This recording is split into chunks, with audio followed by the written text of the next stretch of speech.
विद्युत जीवा।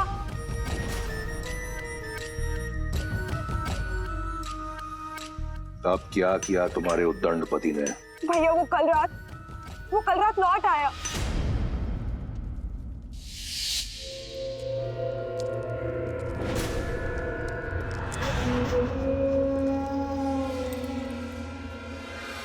तुम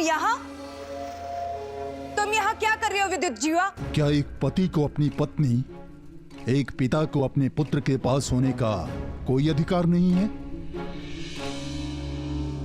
जैसे आए हो वैसे ही लौट जाओ विद्युत जीवा,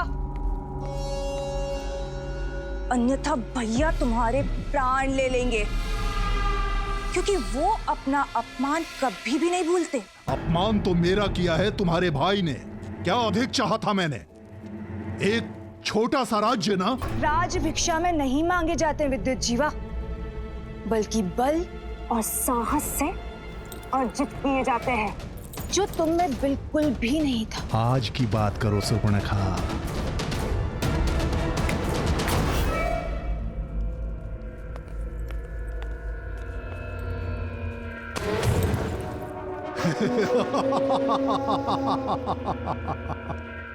अब मैं वो दुर्बल विद्युत जीवा नहीं रहा, अब मेरे पास माया युद्ध का छल भी है और दैत्य काल के का बल भी।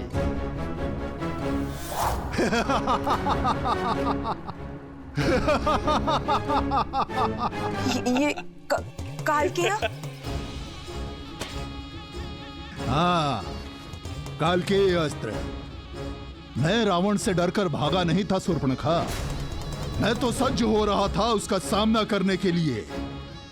धरा से नीचे गहराई में पाताल और रसातल के मध्य एक नगर है, आसमानगढ़। मायावी नगर है वो, जो रक्षित है नीवट कवच दानवों द्वारा, जो माया युद्ध में प्रबल हैं। और अकेला नहीं हूं मैं, रावण के भय से छुपे आसमानगढ़ में मेरे संबंधी दैत्य काल के भी मेरे साथ हैं। कुछ नहीं कर पाएंगे तुम्हारे ये काल के, क्योंकि स्वयं काल मेरे महाशक्तिशाली भाई का दास है। महाशक्तिशाली? अरे तो कहां है सीता, कहां है शिव धनुष? हाँ, उसकी शक्ति का प्रदर्शन पूरे संसार ने मिथिला में देखा था। अब समय मेरा है, लंका अब मेरी होगी, रावण का अंत होगा। मूर्ख हो तुम, देव असुर यक्ष गंधर्व, कोई भी मेरे भाई को मार नहीं सकता। मार नहीं सकता तो बंदी बना लूंगा, पर रक्तपात से क्या लाभ? अरे जाओ जाओ, जाकर समझाओ अपने भाई को, सिंहासन त्याग कर मुझे सौंप दे, अन्यथा मेरे पास दूसरे मार्ग भी हैं। भैया, मैं आपका अहित होते हुए नहीं देख सकती, मैं आपका घात होते हुए नहीं देख सकती, इसलिए आपको सावधान करने चली आई। क्षमा कर दीजिए विद्युत जीवा को, मूर्ख है वो, पर मेरा पति है। भैया, आपका ये मौन मुझे भयभीत कर रहा है भैया। अरे बड़बोला है वो। बड़बोला? पहली बार सही बोला। सत्य है, मैं लंका के सिंहासन योग्य नहीं। बुलाओ उसे, कहो कि रावण सिंहासन त्याग कर वनवास जाना चाहता है।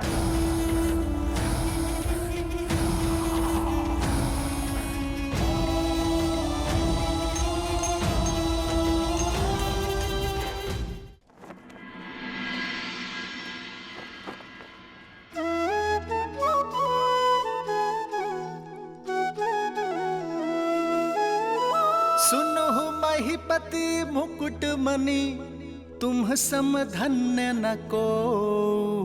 राम लखनु जिन्हके तनय विश्व विभूषण दो।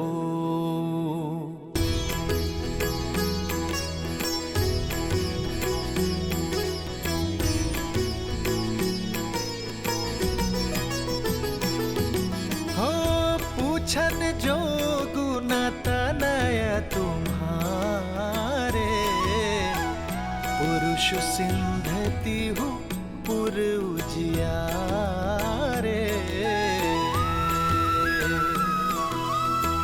जिन्हके जस प्रताप के आगे, ससिमल नर भी शीतल लागे।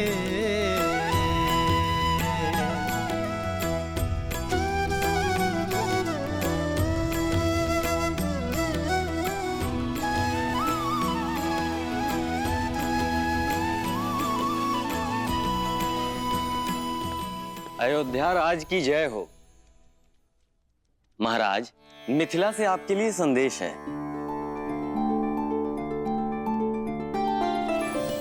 अयोध्यापति दशरथ को मिथिला नरेश जनक का प्रणाम।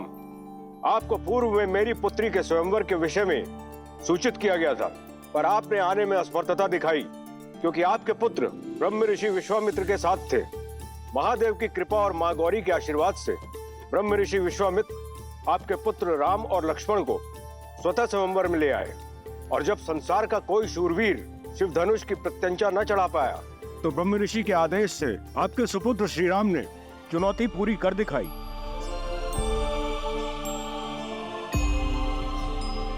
और कुमारी सीता को अयोध्या की वधू बनने का सौभाग्य दिया।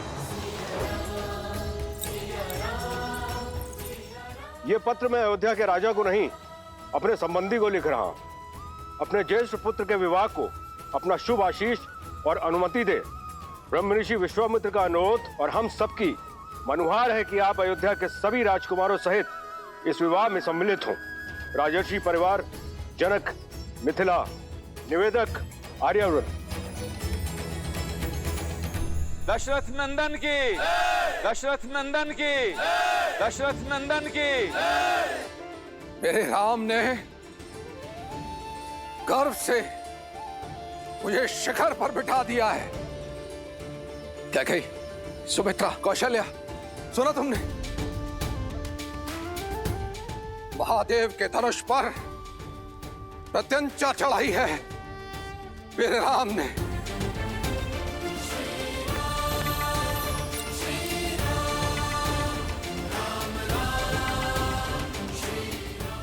हमारे राम ने ये कार्य यदि कोई कर सकता था तो केवल हमारा राम। कदाचित मैं उसका ये शौर्य देख पाती, भरी सभा में उसे गले लगाकर उसे बधाई दे पाती। दीदी, हमारा राम। सुमित्रा,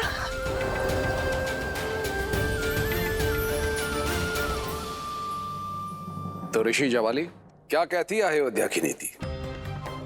क्या एक पुत्र के विवाह के लिए राजा अपने राज्य को छोड़कर जा सकता है या नहीं? अति शीघ्र महाराज, परंतु उससे पहले एक शिष्टमंडल नव संबंधियों के साथ उपहार समेत भेज देना चाहिए। तो उस शिष्टमंडल को तुरंत प्रस्थान करना चाहिए। जी। ब्राह्मणों और पुरोहितों के दल को मिथिला की ओर प्रस्थान करने के लिए कहें। राजा जनक को सूचित किया जाए कि समस्त अयोध्या अपने राम के विवाह की साक्षी बनने के लिए मिथिला आ रही है। समय व्यर्थ ना करें ऋषि जवाली, मेरे राम का विवाह है, विलंब ना हो। जैसी आपकी आज्ञा। महामंत्री सुमंत्र, अयोध्या के सभी रथों को सज्ज कीजिए और उन्हें उपहारों से लाद दीजिए। जाओ दिया महाराज। देवी कौशल्या, नव विवाहितों के स्वागत के लिए अयोध्या को एक नव वधू की तरह सज्जित कर दीजिए। देवी सुमित्रा, भरत और शत्रुघ्न को संदेश भेजा जाए कि वो शीघ्र अतिशीघ्र मिथिला पहुंचे। कैकेयी, उत्सव की घड़ी आ गई है, सभी प्रबंधों को देखो, कोई कमी नहीं रहनी चाहिए। मैं गुरुदेव वशिष्ठ से मिलकर आता हूं। ये विवाह उन्हीं के आशीर्वाद से होगा। जी महाराज, मेरे राम का विवाह है, मेरे राम का।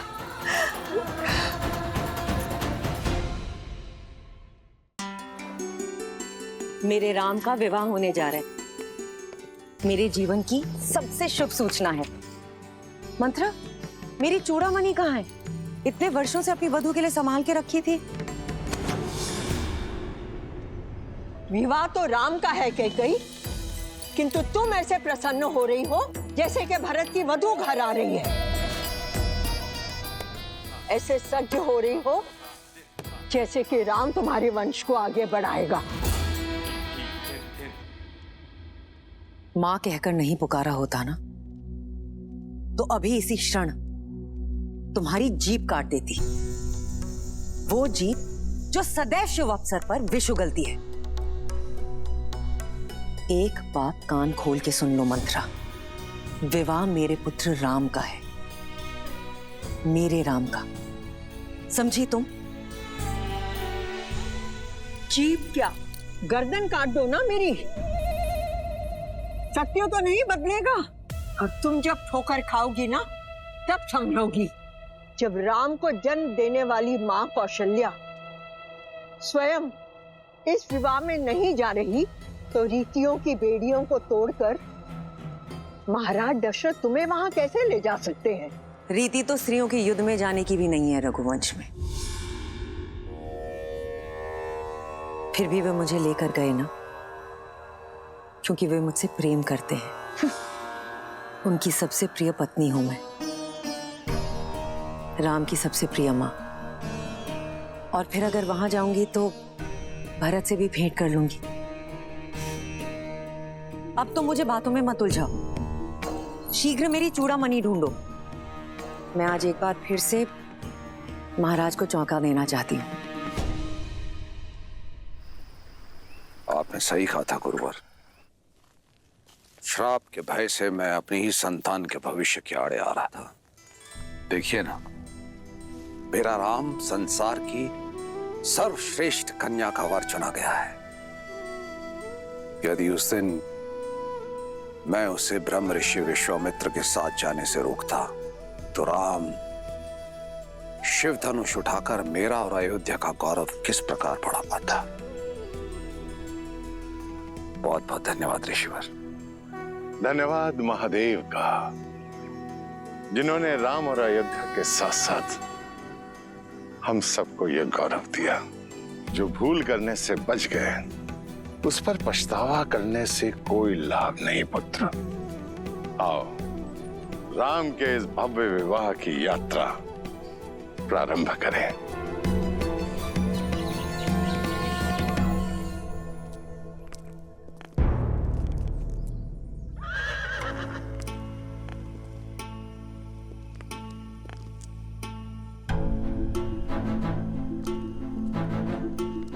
महाराज, इतना विलंब क्यों कर रहे हैं? शीघ्र चलिए, जनक वहां हमारी प्रतीक्षा में है।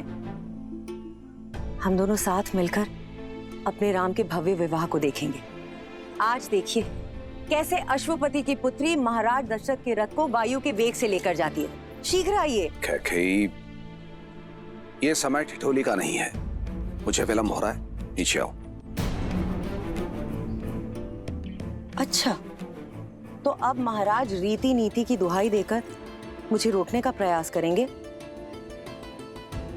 कोई भी रीति या नीति मुझे अपने राम के विवाह में जाने से नहीं रोक सकती महाराज। कौशल्या और सुमित्रा भी राम की मां है,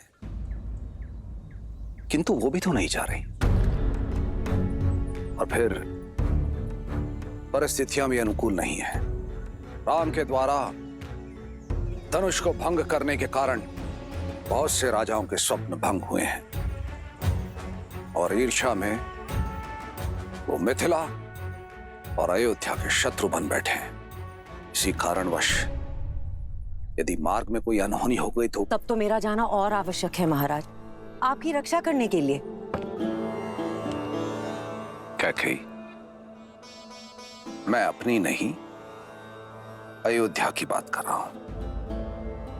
ना ही तो कोई मेरा पुत्र है और ना ही कोई मंत्री, हो तो केवल तुम। सुमित्रा और कौशल्या परिवार को संभाल सकती हैं, किंतु सुरक्षा की दृष्टि से सबसे श्रेष्ठ तो तुम ही हो गई। किंतु मेरे राम का विवाह है महाराज, ये अवसर मुझसे मत छीनिए। मैं अपने राम को फेरे लेते हुए देखना चाहती हूँ। कैकेयी, धर्म पत्नी हो, धर्म संकट में मत डालो।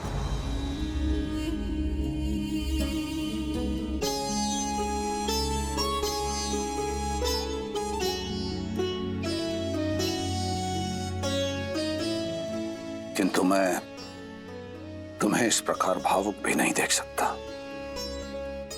यदि तुम्हारी इच्छा इतनी प्रबल है तो तुम मिथिला जाओ, मैं यहां रुककर अयोध्या की सुरक्षा देखता हूं। महाराज, इतनी स्वार्थी भी नहीं है आपकी कैकेयी। जानती हूं आपके राम में आपके प्राण बसते हैं। उसका विवाह देखना आपका सबसे बड़ा स्वप्न है। ये स्वप्न कैसे छीन लूं आपसे? वैसे भी मेरा मन आपसे थोड़ा अधिक कठोर है, ये पीड़ा सह लेगा। आप जाएं महाराज, अपने पुत्र के विवाह का आनंद उठाएं। अयोध्या की रक्षा करने के लिए आपकी कैकेयी है।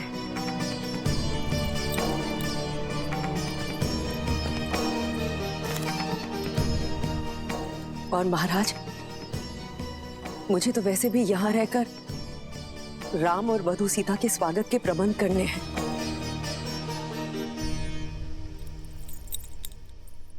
ऐसे सजाऊंगी अयोध्या को कि इंद्रलोक की दमक और वैकुंठ की शोभा भी फीकी पड़ जाएगी। प्रिय कैकेयी, ये मेरा वचन है, अगली बार कोई बाधा नहीं होगी। हमारे पुत्र भरत के विवाह में उसकी माता अवश्य उपस्थित होगी और वो हर रीति में सम्मिलित होंगी।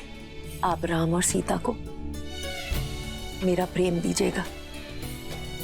आप जाए महाराज, विदा।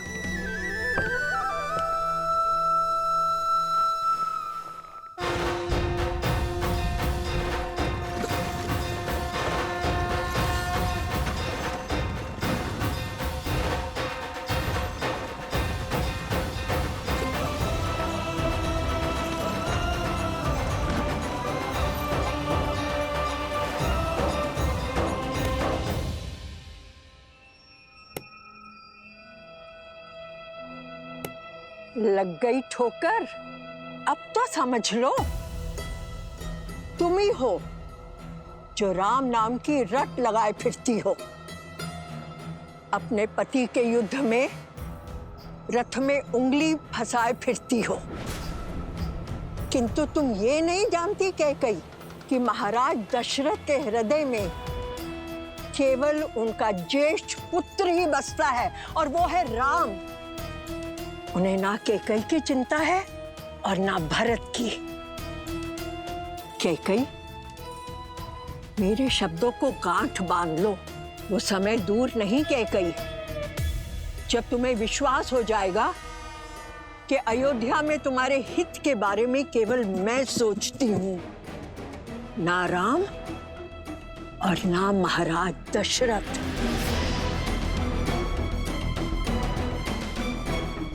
तुम्हें मौन रहने का आदेश दिया था ना, तो मौन रहो। सभी कार्यकारियों को सभा में आने का आदेश दिया जाए। स्वागत के प्रबंध निश्चित करने हैं। अयोध्या का भविष्य मेरा राम लौट कर आ रहा है।